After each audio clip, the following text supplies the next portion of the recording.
Hello, and welcome to the Writers and Illustrators of the Future podcast. This is John Goodwin, your host.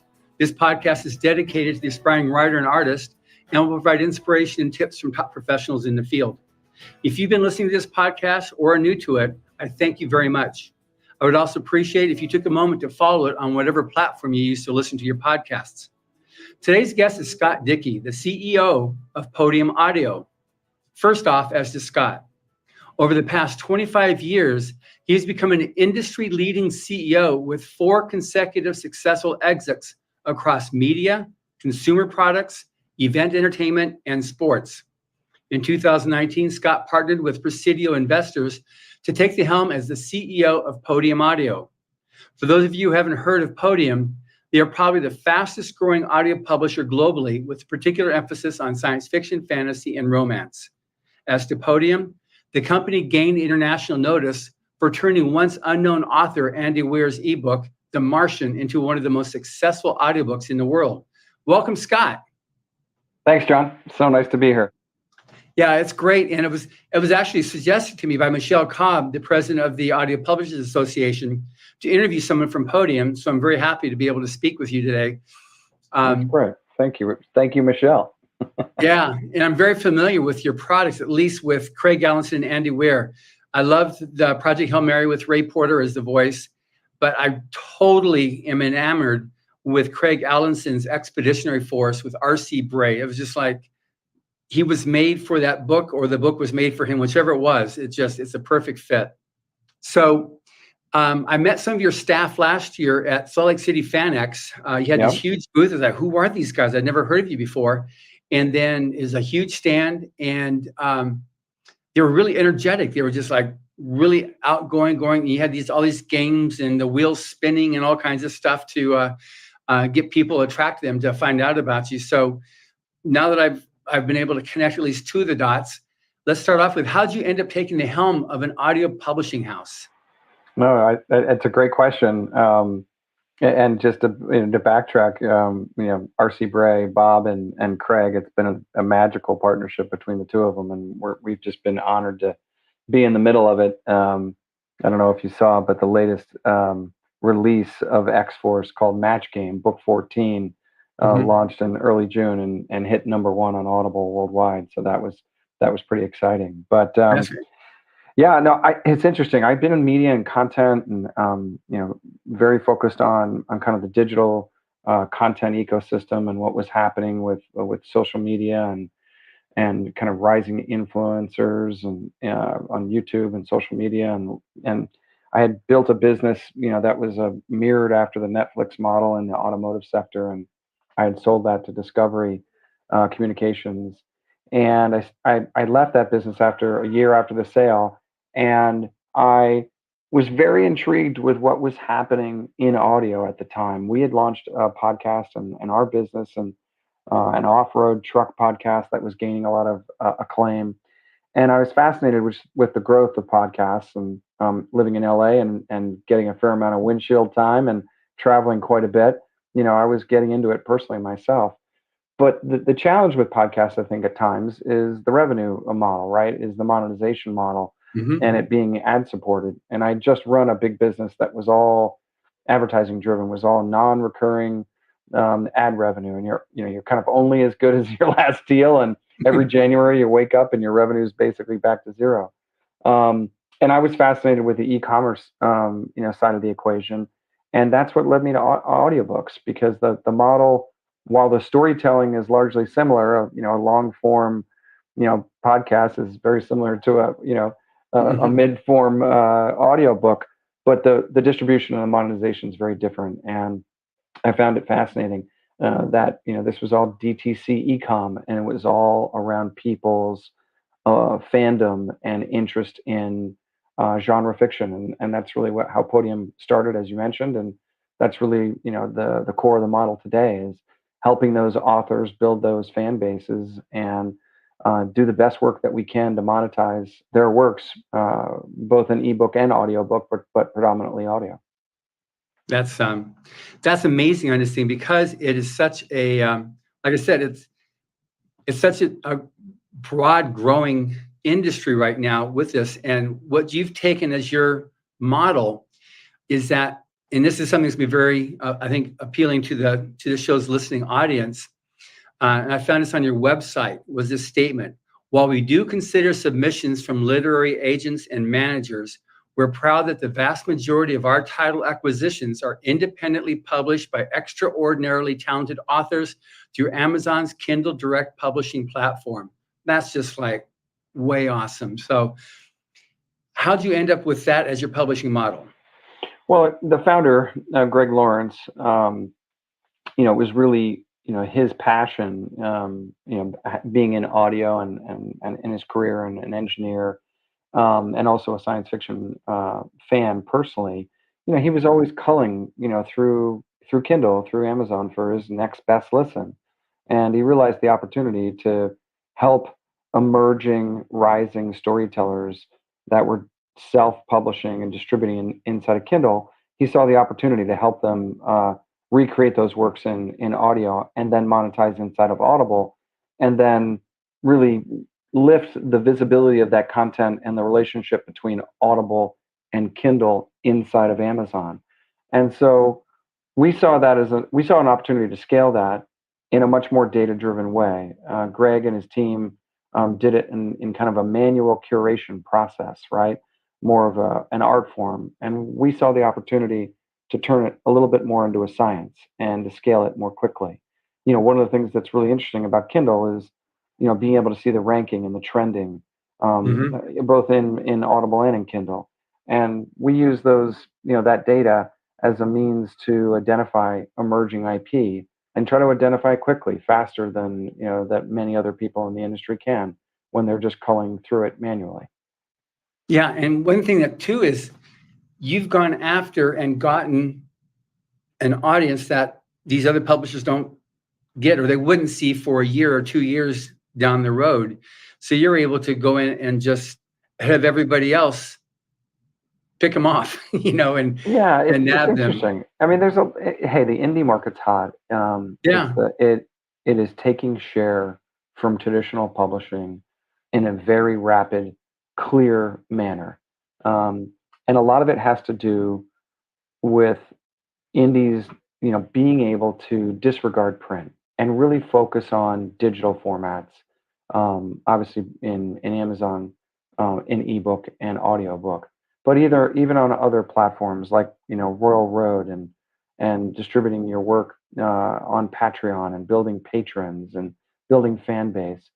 There's so many ways in which storytellers can bring their own works to to light, and Mm-hmm. then hone that craft based on the feedback in the public view, much in the same way a star on YouTube did 10 years ago and still does today, or 15 years ago, or in other social media platforms like Instagram or what have you. The book publishing industry is really being disrupted by the creator economy, and indie storytellers are the wave of the future. And not only because of the self-publishing tools, but also because of the nature in which consumers are digesting content. And that's really the other big kind of game changer, if you will, that doesn't play in the favor of traditional publishing models. Yeah, that's very observably true, but it's also what you've got as your platform makes a resource for an aspiring writer who's got something good, who's got that breakout that's getting off to a good start, to be able to see that as an outlet as well for his IP to monetarily realize his his return. Now we're going to get around. I got so many different questions to ask you about this thing here. So what are your company objectives? Well, we see ourselves as an author services model, author and narrator, voice actor, services model. We're obviously skilled at converting the written word to the spoken word, but it's more than just the investment in top quality production and financing that production, and obviously finding great narrators like Bob Bray or Heath Miller, Mm-hmm. or Andrea Parsino, or we can go on and on. It's also about creating a suite of services to support these authors to bring their works to life in the best possible manner. Now, in a traditional sense, you think that, we're talking about editing and proofing and, cover art. But in a modern sense, what we're really talking about is building fandom, right? Is building their brand and building their base of followers and infusing marketing techniques and capabilities that enable them to build momentum behind the stories that and the worlds that they're developing, particularly in serialized content, where you're talking about, 6, 7, 8, 10, 12 books in a series. And that's what we really bring to the table. All the other pieces are easily replicated. There's no moat around high quality production. There's no moat around um, relationships with top narrators, though I have to say we have a lot of them under long-term contracts, and that helps. Um, and there's no science to editing and proofing. It's an art form, and anybody can do it if you get the right people involved. But being able to build fandom and build brands around an author and the worlds that they're creating is really what leads to success, long-term success. And that's what Podium has become, very skilled at delivering, and it's part of that overall suite in our author services model. That's great. Are you familiar with BookFunnel at all? Yes, I am. Yeah, I had him on a few weeks ago as a guest, and he not that long ago opened up to doing audio as well as the ebooks. And when you talk about that, just building fandom that's what he's all about on BookFunnel stuff. Absolutely. So yeah, so I'm an author, and I've got this book, and it's done okay or done well on Amazon. So what can I do to be proactive in working with Podium? We take submissions all the time, and certainly if the book is doing well, you're likely to get a phone call from us before you're reaching out directly.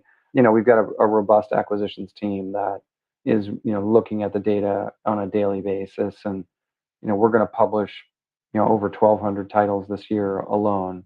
We're the 8th largest publisher in North America, audio publisher right now. And if you think about that, that's the big five. It's obviously Amazon, not in this particular order, but the big five: Amazon, and then Recorded Books, and we're next. But we're number 5 in science fiction and fantasy, and by year end we'll probably be number 3. And we're rapidly moving up the ranks and romance as well. So we've got an army of acquisitions talent that's looking at the best emerging storytellers throughout Kindle and a number of other distribution points or platforms as well. But then we also have great depth of relationships with our indie authors and our narrators. Mhm. And so many referrals come directly from the success of the partnerships that we already have. And that's probably the best thing that I can say about our business, is that we rarely lose an author. Our renewal rates are 99%. And our authors are our best evangelists. They're the ones that are helping us find the next great talent. And Mhm. that's one of the great things about the indie community, is that everybody's helping each other. There's so many tricks of the trade, and indie authors are constantly, advising, new emerging entrants into the market and helping them get better. And we're doing the same. That's really our mantra and the way we think about our business. That's great, and it's also something that is very. If a person gets out of the idea that it's a limited market space, there's no scarcity of room for the next big science fiction, fantasy, or romance author. There's more and more people seem to be reading, as with the advent of the ebook and the audiobook. It's easier for people to consume stories. I go through a lot more now than I used to, mostly just to prepare for the next podcast. But Right. because I won't interview an author unless I've read at least one of their books. It's just, Oh, that's great. I can't really, in all fairness, talk to them and have a decent interview if I don't really know what they've written and have my own opinion on it.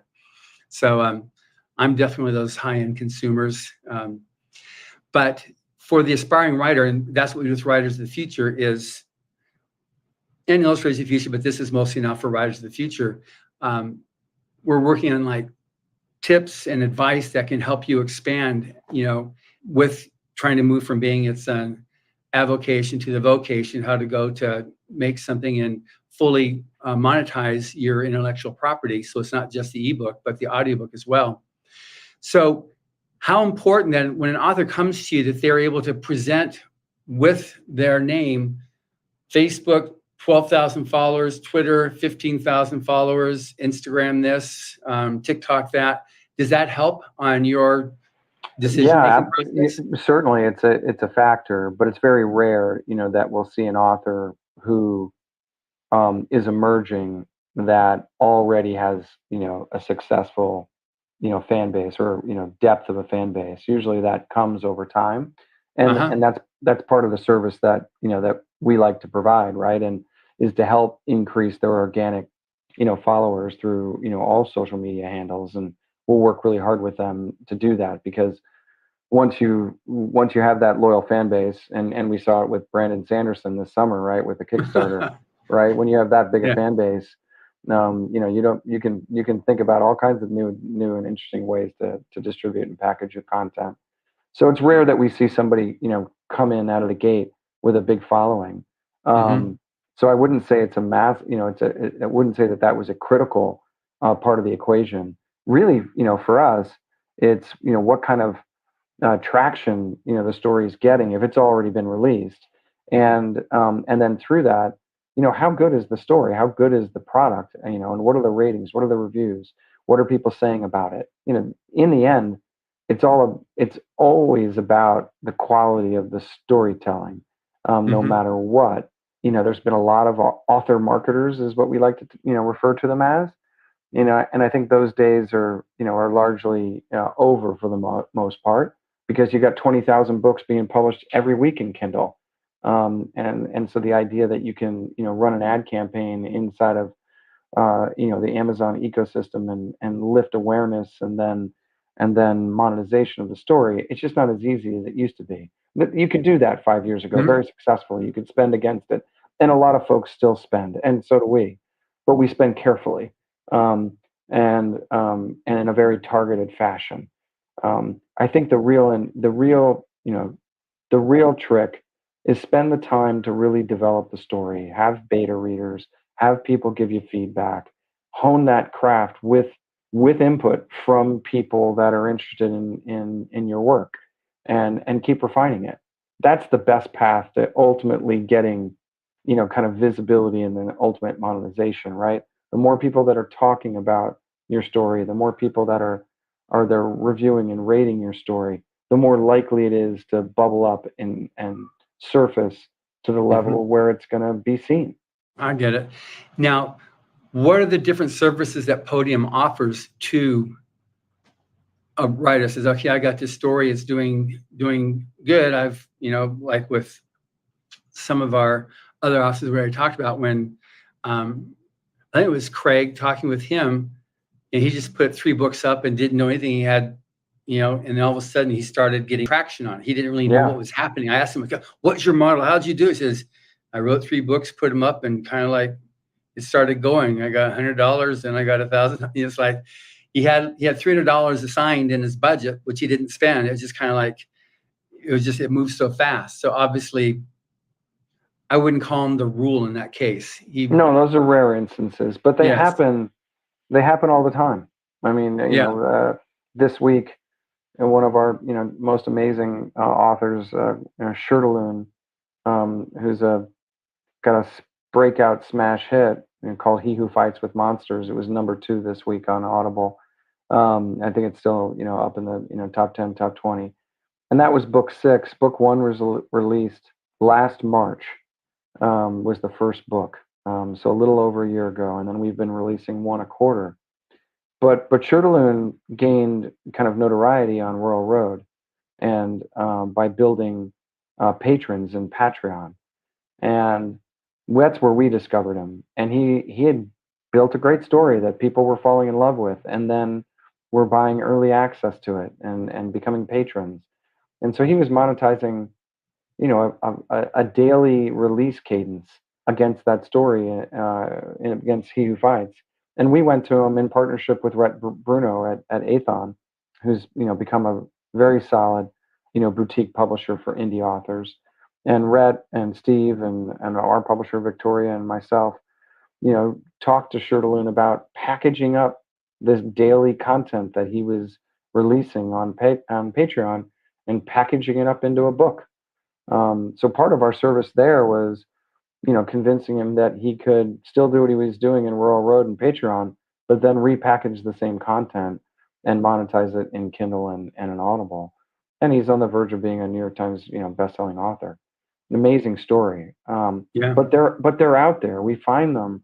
We're lucky to find these emerging hits on a regular basis. I'd say every quarter we find another new star.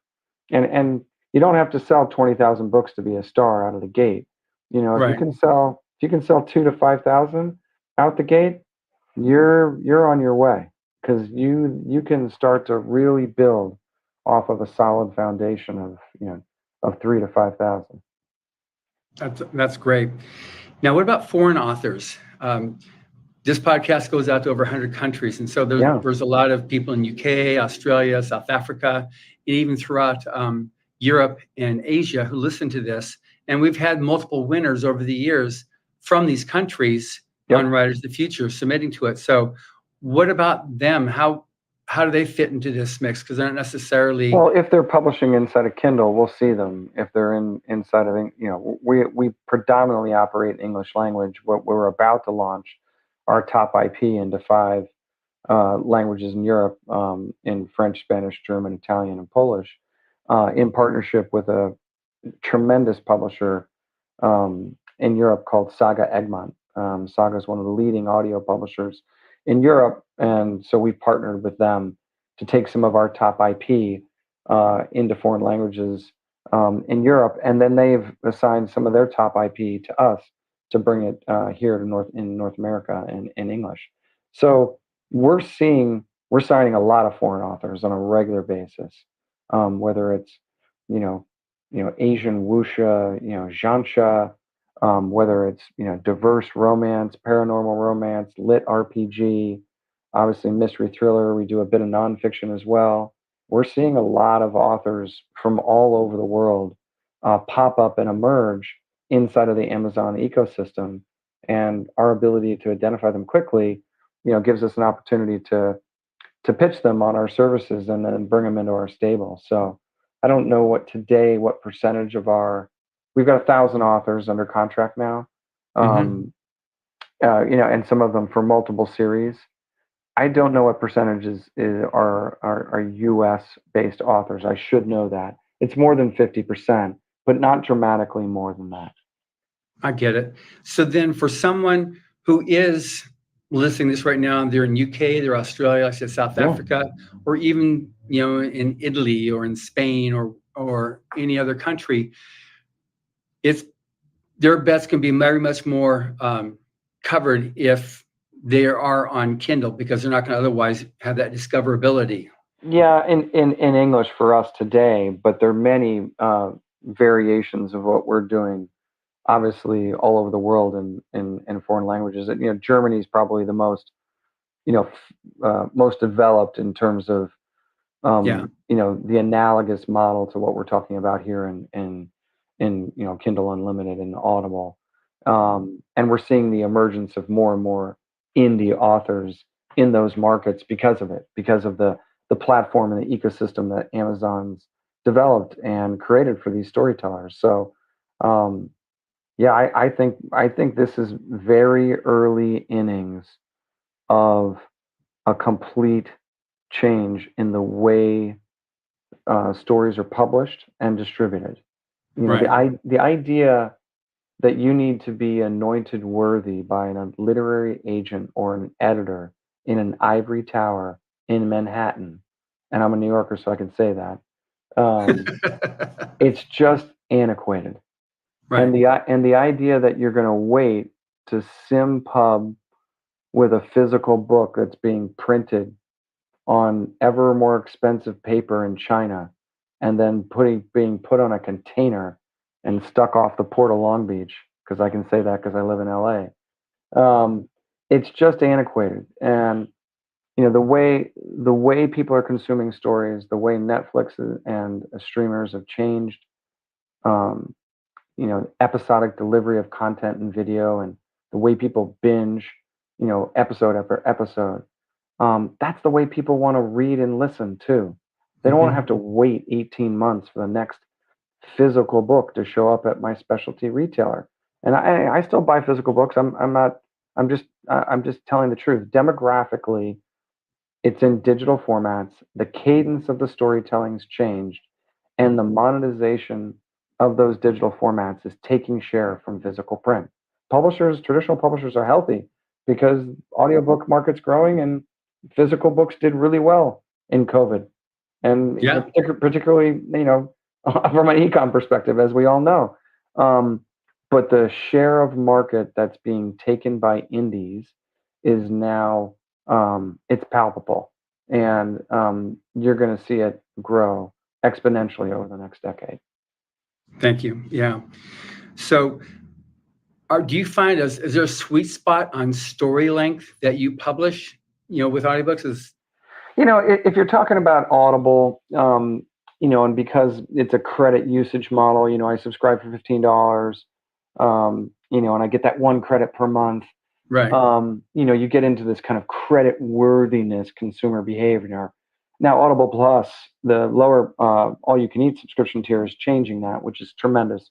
We're huge fans of Audible Plus, and think there's a massive opportunity for continued growth in long form and short form and podcasts inside of Audible Plus. But if you're talking about the traditional, Audible Premium Plus credit model, length becomes an issue of credit worthiness. And depending on genre, the lengths can vary. Obviously, romance, you can get away with a shorter book, or mystery thriller. But in science fiction and fantasy, you kind of need to be up in that, you need to be up in that 120,000 word range.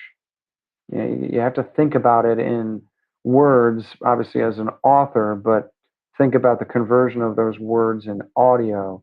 Call it, 9,000 per hour, give or take. So you need to be north of 100,000 in order to have a sizable enough audiobook that subscriber is going to feel is credit worthy to burn a credit, right? Yeah. Particularly in science fiction, to a lesser extent, well, and fantasy as well, and to certainly a lesser extent, romance, where lots of short form has thrived. But it's an interesting question, because I think, outside of the Audible ecosystem, that may not be the case long term, right? Like you said, with the Audible Plus.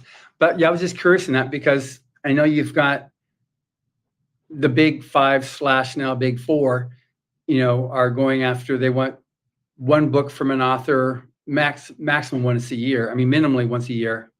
Maximally once a year. And they want that 110,000, because they don't want to have too much paper coming from China to eat up their what they've got set aside. So there's a definite model that they've got, and some of the people that you've got here, like even just with, how I found out originally about Podium, the quality of the products there, was with Craig Allenson. I mean, he's got like 3 books a year. When I talk to him, he publishes 3 books a year, or he writes 3 books a year. And that's not something a traditional publisher is going to be interested in working with. So yeah, just think about what you just said. It's so ironic, right? That the actual form and format of the ultimate product is dictating to the storyteller how they should write. I know, right? And I know I'm contradicting myself a little bit here, but that just doesn't make any sense, right? I mean, people want to devour these stories when they get hooked. So Right. why would I be constrained by the cost of the physical product to limit how I tell that story? I mean, we have audiobooks that are 35 hours long. We have audiobooks that are 2 hours long, right?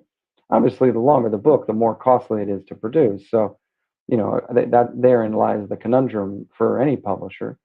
But you have to let the storyteller tell the story, and you have to let the fans give the feedback, and then you can kind of adapt. Right. Craig's got a very specific, methodical approach, as do many of our authors. Once they, get that secret sauce rolling, they're not changing the ingredients, right? That's right. I'm super excited for his new series, which is coming out in August, called Convergence, which is the first time that he's broken away from Expeditionary Force in a number of years. So He needs to get we're something really, going there. Yeah. yeah, we're really pumped He's up got for one him. book left in Expedition. First he was saying he's only 14 books, but then he said, okay, now I got 15 that comes out in December. And then that's it. It all comes it's got to be together a then. big culmination. Oh, that cliffhanger at the end of 14 went, oh my God. I can't, He's very good at that. Yeah. And I think, hey, indie authors are really smart marketers, right? I think the romance genre has obviously always been the smartest because they were never, successfully embraced in traditional publishing. So they've always had to be more entrepreneurial, more creative.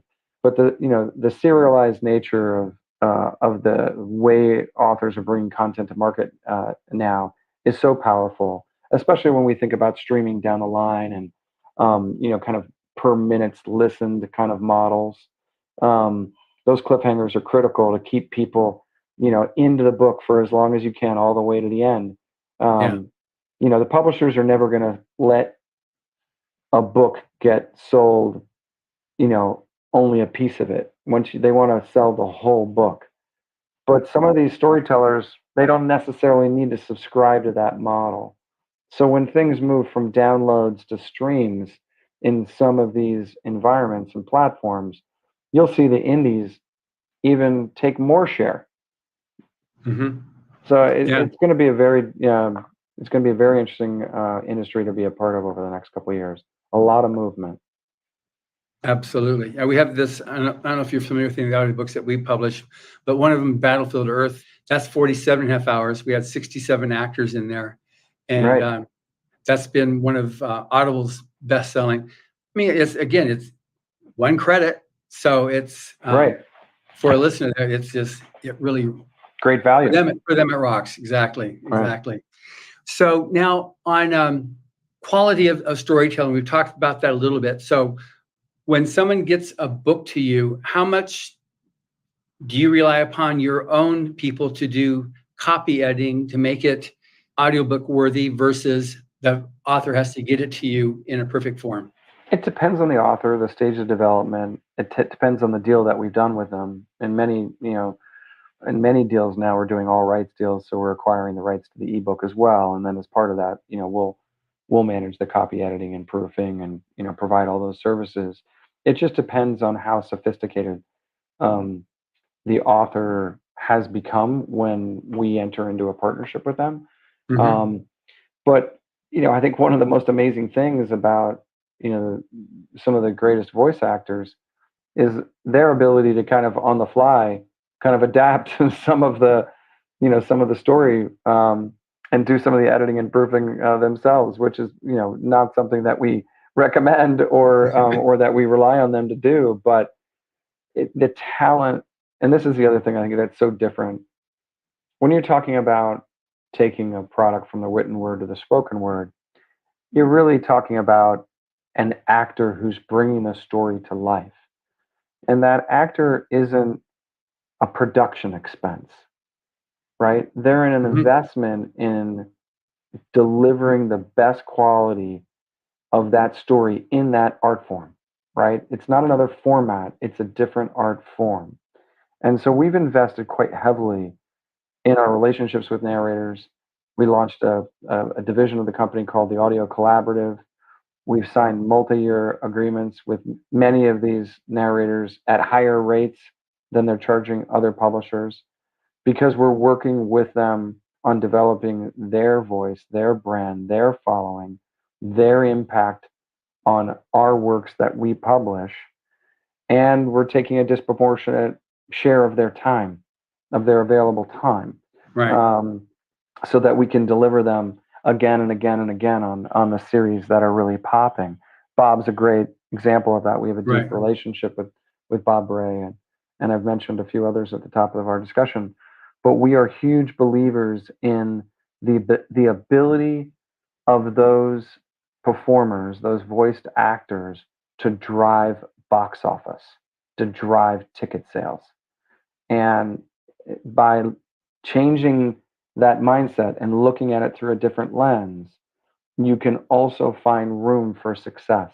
And if the audiobook somehow pops more than the ebook because the performer just did an amazing job, then the author wins not only on the audiobook, but it's going to lift the visibility and the credibility of the ebook as well. And that's what's happened, throughout the industry. Some authors do better in E than audio, other authors do better in audio than E, but it's a combination of the two that can really bring rise to the rankings, the visibility, and ultimately the monetization of that author's works. I get it. Now, do you ever do multi-voice, or are you strictly single voice? No, we've done full cast. We just released an amazing book called Wake, which is a graphic novel that Simon and Schuster had published a year ago, and we published it on Juneteenth. And we brought a full studded cast. We turned the graphic novel into a screenplay and then recorded it. And so that was a full kind of audio drama. We don't do that very often because economically it's more difficult, it's more costly. But in romance, we do dual and duets, depending on the nature of the story. So we'll definitely do multicast when it's appropriate.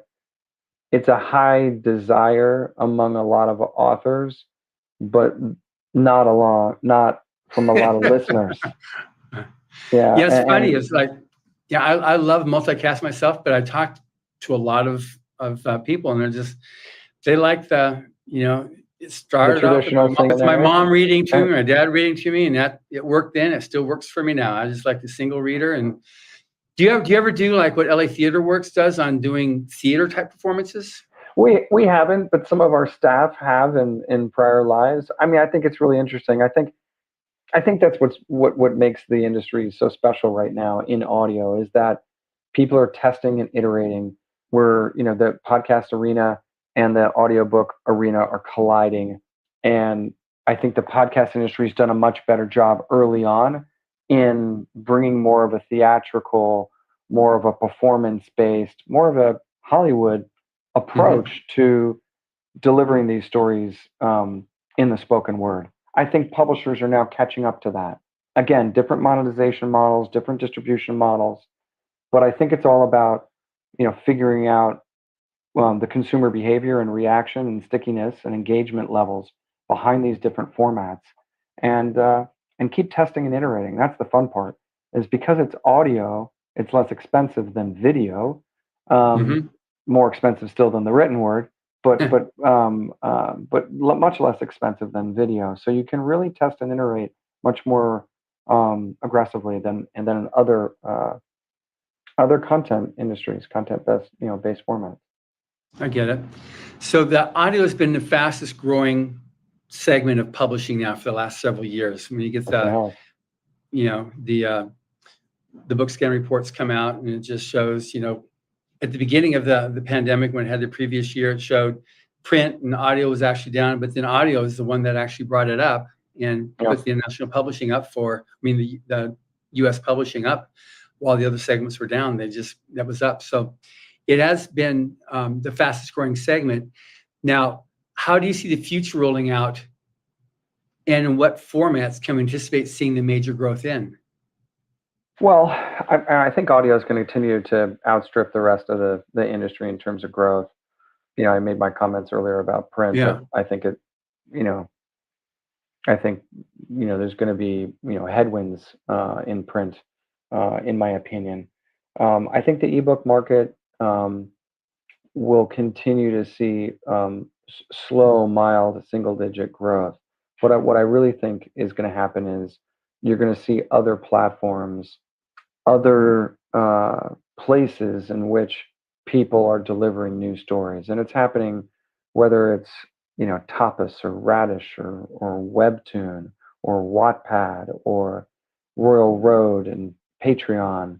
Our team spends a lot of time inside of Discord and Reddit and understanding where fans are finding new stories and new content.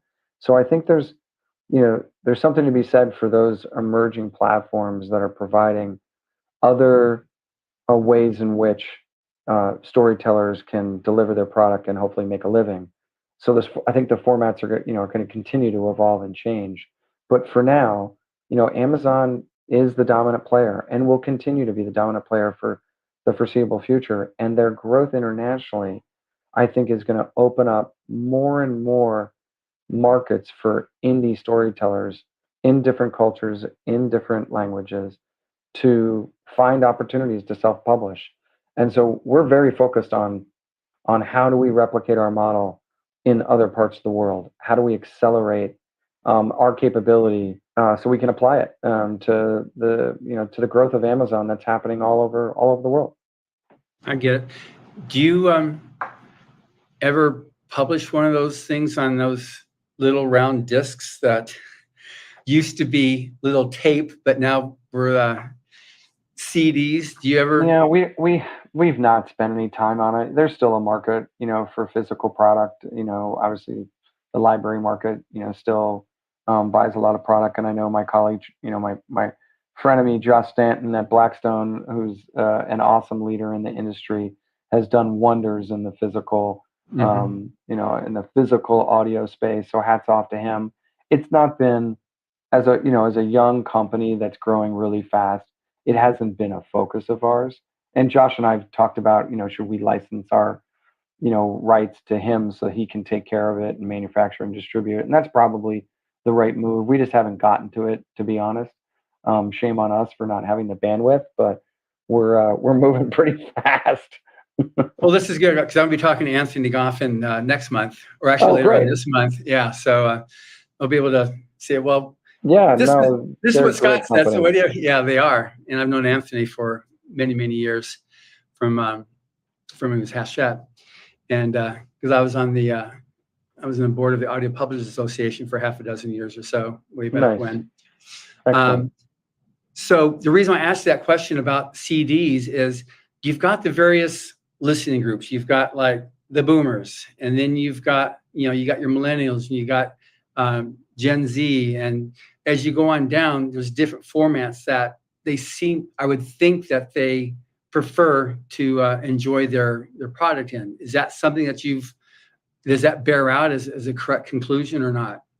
No, I think that's right. But I think we're in a mobile environment and we're in a multitasking ADHD world. And I think the benefit of audio is, in many ways, while so many people, historically have listened to audio when they're traveling or commuting, I think it's really multitasking, right? You can be walking the dog, you can be folding the laundry, you can be prepping a meal for the kids. There's so many things that you can do with just an earbud and your mobile phone in your pocket. So, in my opinion, digital formats are going to continue to grow at a much, more rapid pace than anything physical. That's for sure. And if you look at the demographics of adults under the age of 29 that have read an ebook and listened to an audiobook in the past year versus boomers, it's night and day. I mean, the demographics, I think it's 81% from 18 to 29 have listened to an audiobook or read an ebook in the past year. And I'm going to quote it right now, 50 to 64, it's 50%. And if you go 65 plus, it's 30%. So if you just look at the demographics alone, digital formats are going to win. And then you just think about mobile technology and everything in your pocket and people, being on the go, multitasking. That's where the game is. That's where the market's shifting. I get it. Do you ever use email marketing? All the time. It's so funny. There was a point in time, and I've been, kind of a digital and content marketer my whole career. There was a time when people poo-pooed email and said it's done, it's over, there's too much spam, and we got to get mobile phones and we got to get people on social media. Email is circled back still to be one of the most powerful marketing tools. Obviously, we want people's credit cards, right?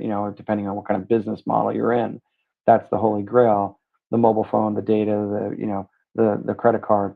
but man, email still works really effectively. If you can, deliver a more robust piece of content in email, than certainly more than you can in a text, or a push notification from an app. Um, and you can really hone those messages to get those open rates and click through rates rocking.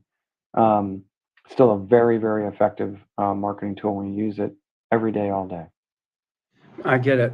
So what have you found a thing that works the best for you on building that email database, that accumulating those identities? Yeah, I think that's one of the great benefits of scale, right? And why authors, benefit with, being in a hybrid model with us. I'm going to sign my audio to Podium, and then I'm going to still control and self-publish my ebook, because if I can draft off of the scale of the organic audience that Podium has developed through their relationships with 1,000 authors, that's going to help me on my ebook. And there's a lot of truth in that. We're aggregating fan bases, at the, kind of company level on behalf of the company, but day in and day out, tactically, strategically, we're developing a fan base for the author.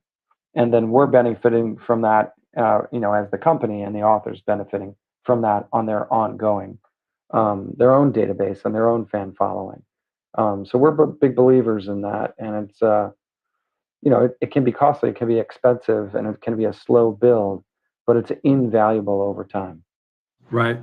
So the way you actually get people to opt in, you get people to opt into your database, and then Newsletters, come to the website.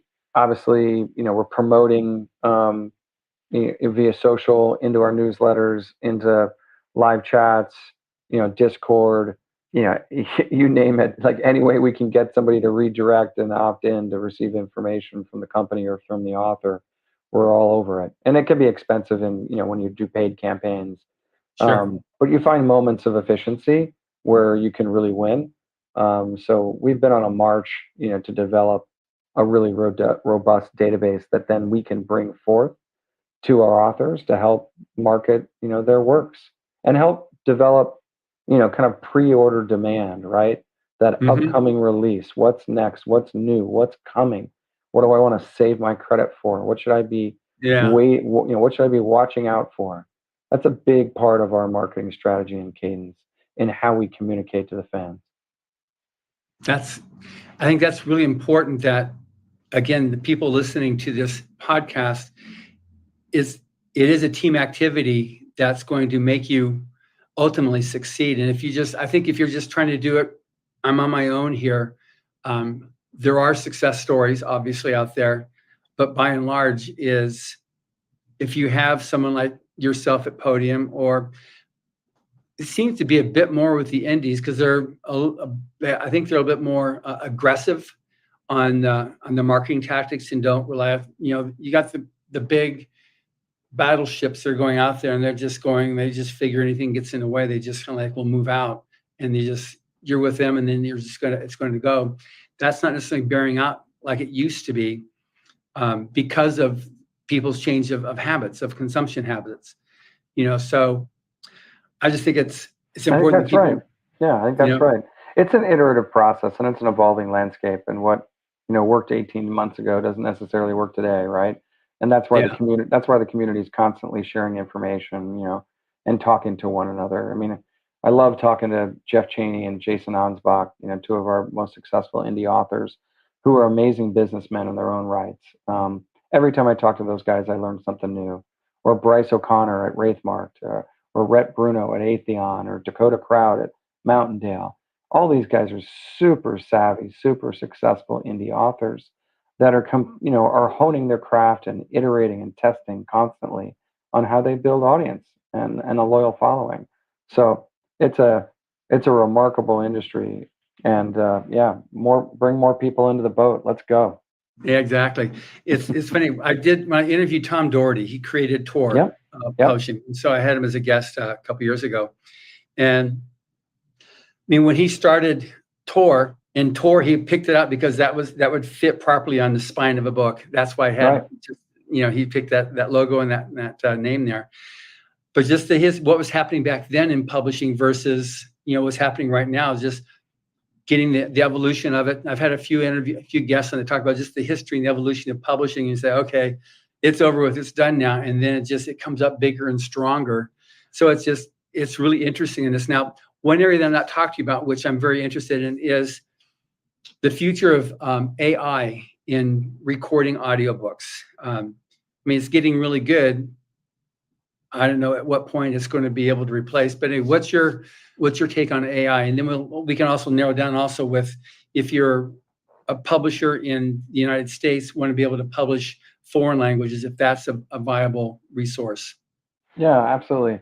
I mean, the AI issue is it's a controversial issue, right? And there's Sure. a lot of differing opinions around it.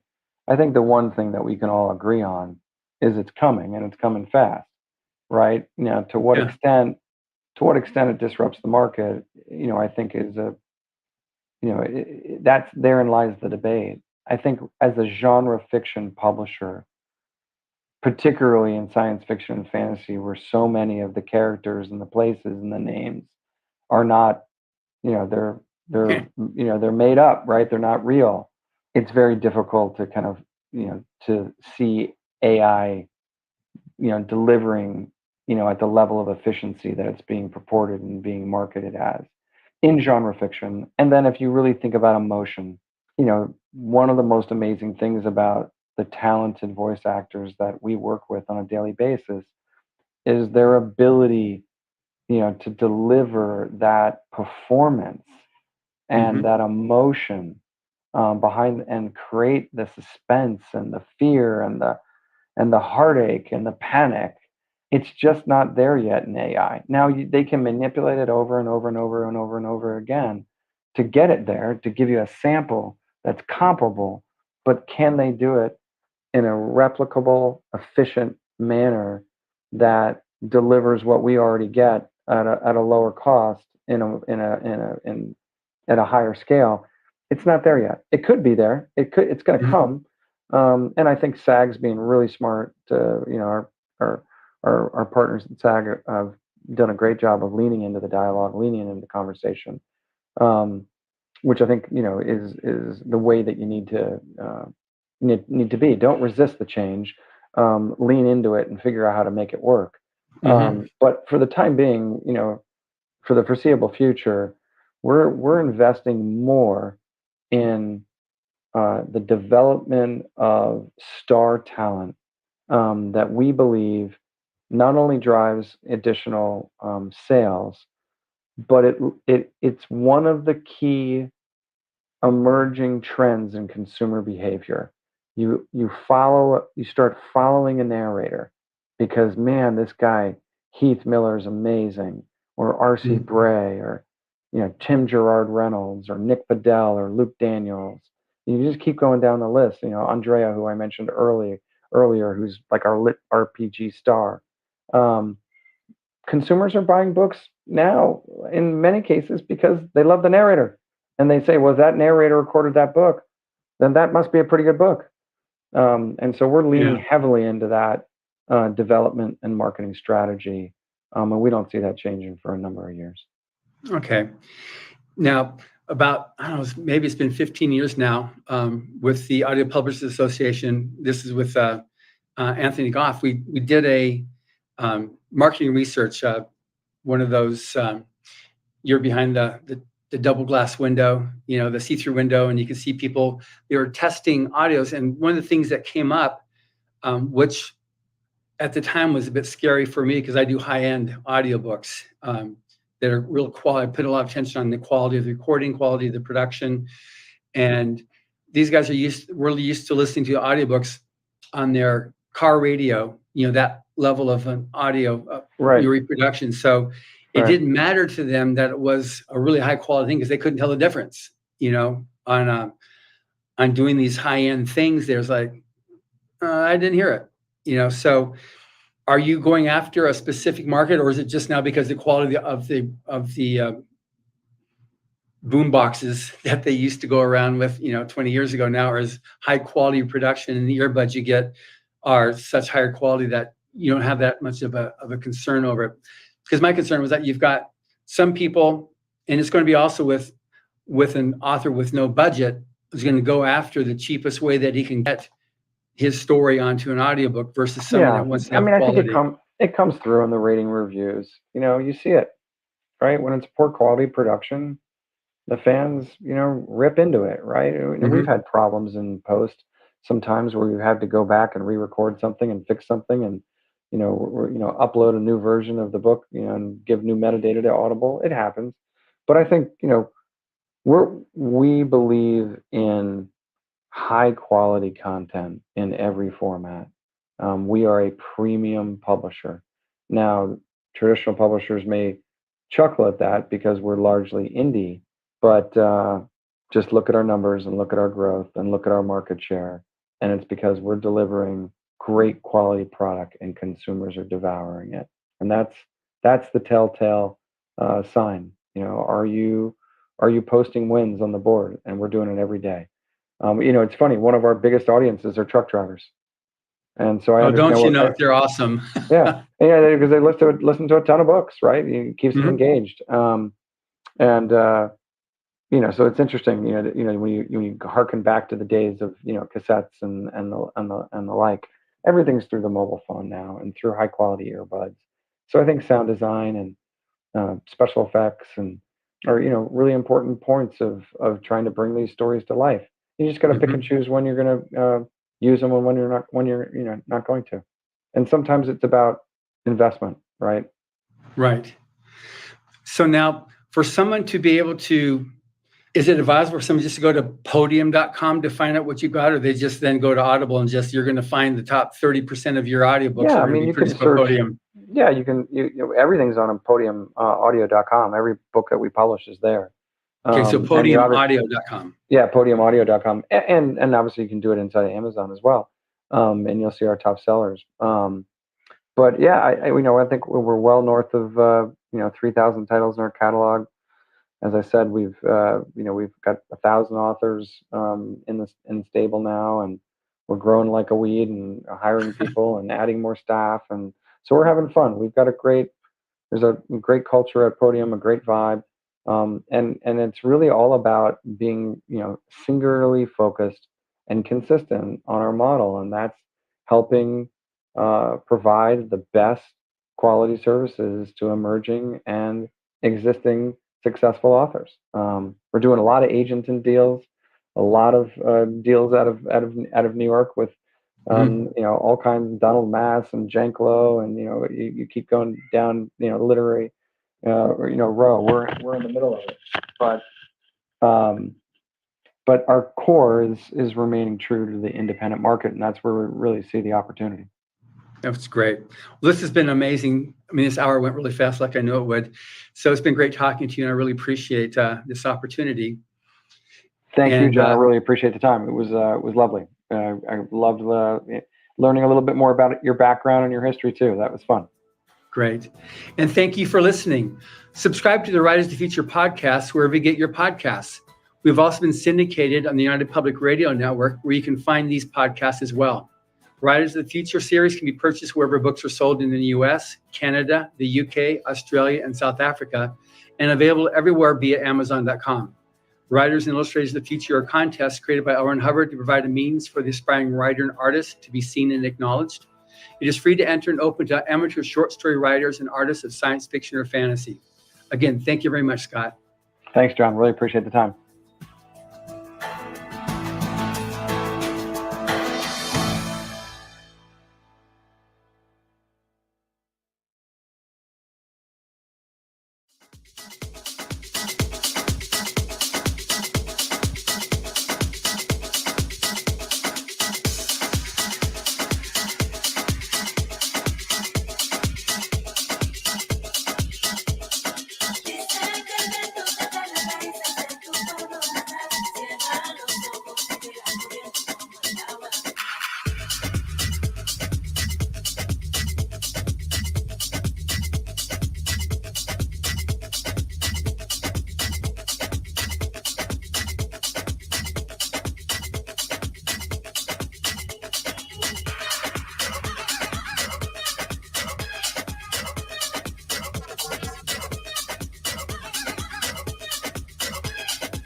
es que voy al mar, que me presenta mis penas y ante la profundidad, ella me navega.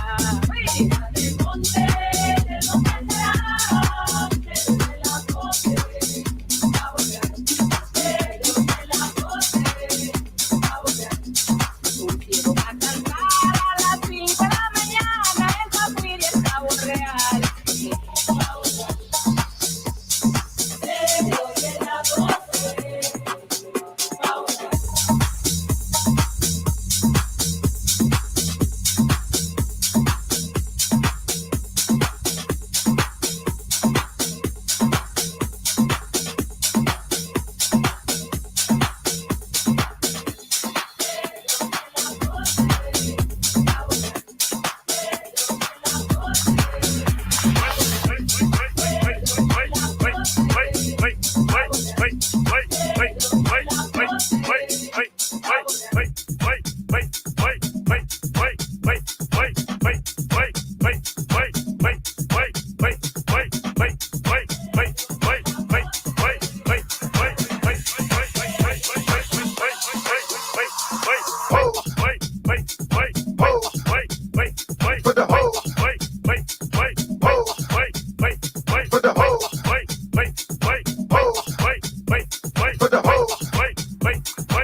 true house music is.